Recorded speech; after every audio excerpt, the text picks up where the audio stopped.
fazenda, um casarão de alpendres, currais, cocheiras e tendas, motores para rações, capinheiras e moendas.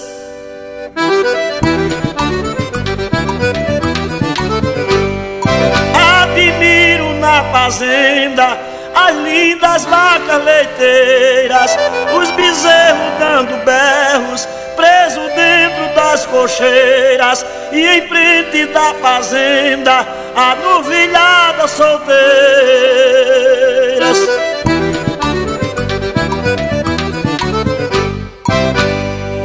Acho bonito o vaqueiro selar o seu alazão, vestir seu terno de couro, chapéu, peneira e gibão, entrar no mato fechado pra honrar a profissão.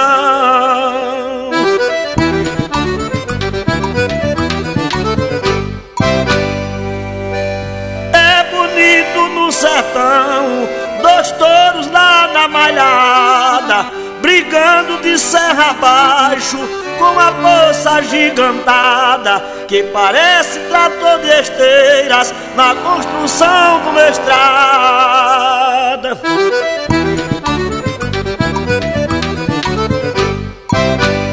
Admira a passarada nos arvoredos sombrios, depois que o sol esfria, voam em nuvens pra baixios, depois vão matar a sede nas águas dos belos rios.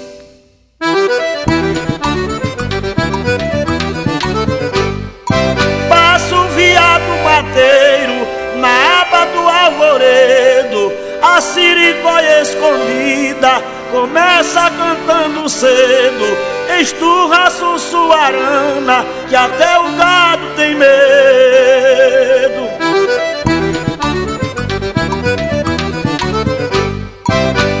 O sabiá do rochedo demonstra sua beleza, cantando igual uma orquestra no jardim da natureza. Só o sertão é quem tem estas maiores riquezas.